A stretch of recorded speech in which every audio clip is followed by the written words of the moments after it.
Assalamualaikum dan selamat sejahtera. Kami daripada kumpulan Grup 5 Praktikum A24 akan membentangkan prinsip dan objektif sistem ekonomi Islam. Ekonomi Islam terbagi pada 4. Yang pertama, hubungan manusia dengan pencipta. Yang kedua, hubungan manusia dengan manusia. Yang ketiga, hubungan manusia dengan alam sekitar. Dan akhir sekali, pemegang amanah terhadap sumber ekonomi. Prinsip ekonomi Islam yang pertama adalah hubungan manusia dengan pencipta, di mana hubungan manusia dan pencipta adalah penting dalam Islam bagi mendapat keredaan Allah SWT. Seperti yang kita tahu, segala sumber yang dicipta oleh Allah SWT untuk manusia adalah untuk dirubah, dimiliki dan dinikmati manusia mengikut hukum hakam syariat untuk mendapat keredaan Allah SWT. Dan manusia juga wajib bersyukur terhadap segala rezeki yang sumber yang telah dilimpahkan kepada mereka oleh Allah SWT. Kedua ialah hubungan manusia dengan manusia, iaitu mengamalkan prinsip persaudaraan. Manusia perlu bekerjasama untuk menegakkan kesesamaan dan tidak menjalankan kegiatan yang boleh mengeksploitasi kebajikan orang lain. Maksudnya, ekonomi Islam mereka tidak mengamalkan prinsip riba kerana dapat merugikan orang lain dan menguntungkan penjual. Selain itu, ekonomi Islam juga melarang penipuan dalam jual beli sebab jual beli ini dapat menganiaya orang lain. Prinsip yang ketiga ialah hubungan manusia dengan alam sekitar. Manusia perlu menjalankan kegiatan ekonomi yang selari dengan peraturan Tuhan agar aktiviti penggunaan dan pengeluaran tidak memberi kesan luaran negatif yang merugikan masyarakat. Maksudnya, kilang perlulah membuang sisa dengan tata cara yang betul. Jika tidak, ia menyebabkan berlakunya pencemaran air.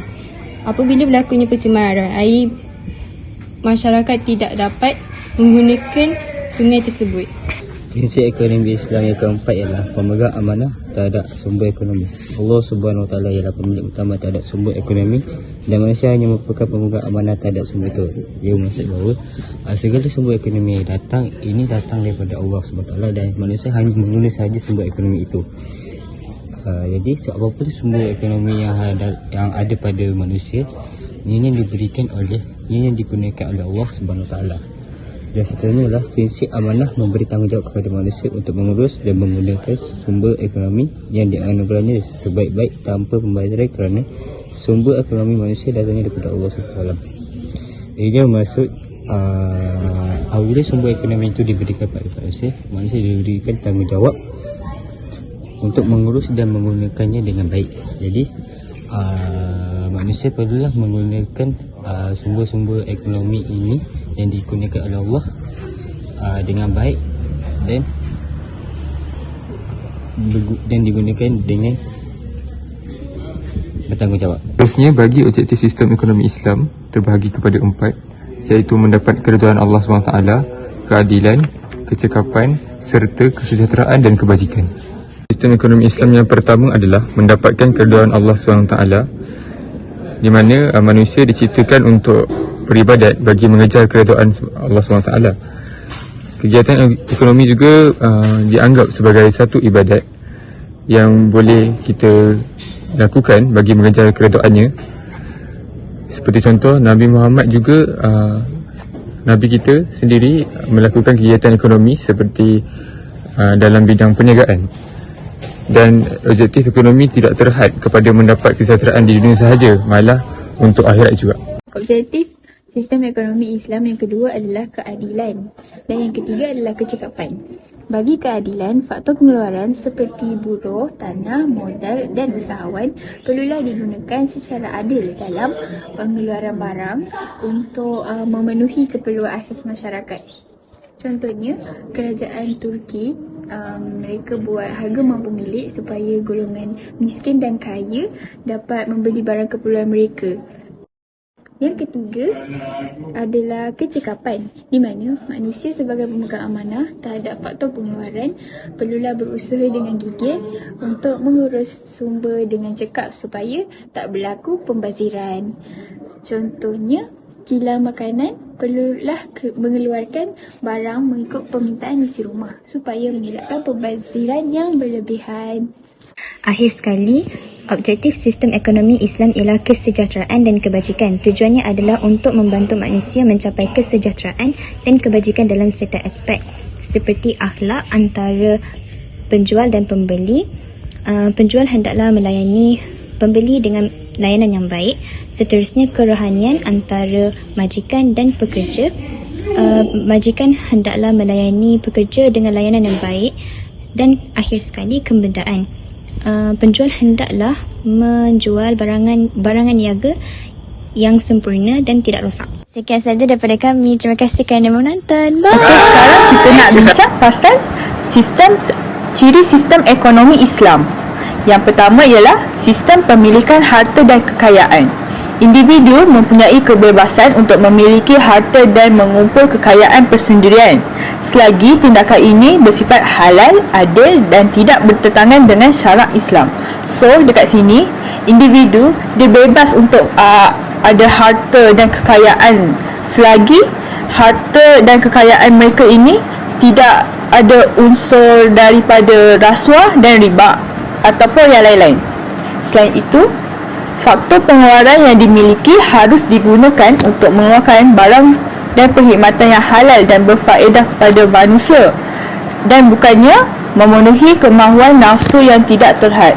So, faktor pengeluaran yang firma ada ni, diorang gunakan untuk menyediakan barang dan perkhidmatan yang berfaedah lah. Macam diorang jual makanan ke, pakaian ke, dan bukannya untuk memenuhi kemahuan nafsu. Maksudnya macam diorang tak jual benda-benda yang tak elok lah, macam arak, rokok dan sebagainya.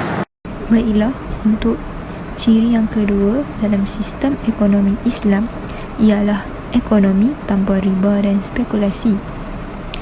Riba dalam bahasa bermaksud tambahan atau kenaikan. Dari segi istilah, riba bermaksud pertambahan nilai ke atas satu pinjaman yang disyarat oleh peminjam atau yang dijanjikan oleh penerima pinjaman. Spekulasi pula bermaksud kita membeli aset dengan harapan harga akan naik di kemudian hari. Contohnya seperti kita melabur di OktaFX. Kita semua sudah ketahui bahawa riba dan faedah adalah haram. Hal ini kerana riba menyebabkan agihan kekayaan yang tidak saksama.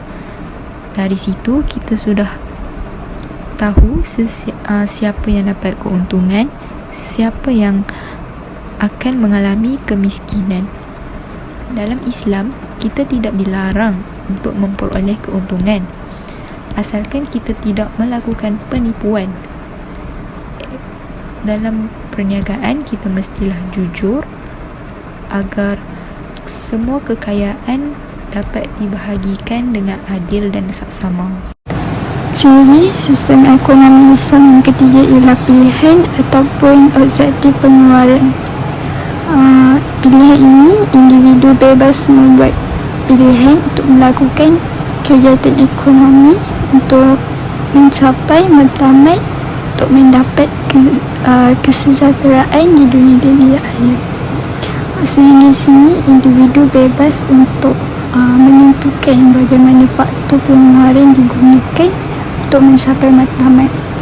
Matlamat itu juga untuk memenuhi tuntutan ibadat Allah Subhanahu Wa Taala.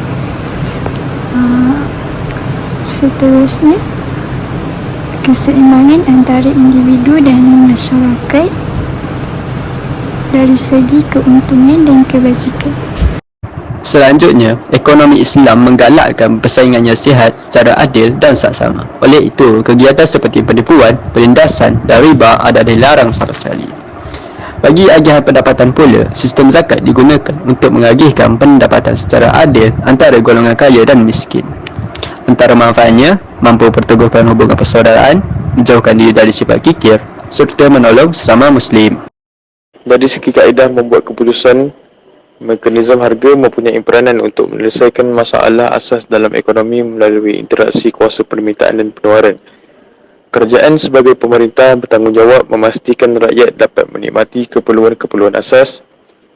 Dalam kaedah untuk membuat keputusan, tidak boleh mengamalkan amalan riba, bebas membuat keputusan ekonomi melalui mekanisme harga, dan yang ketiga, mekanisme pasaran dan kerajaan yang berlandaskan hukum syariah.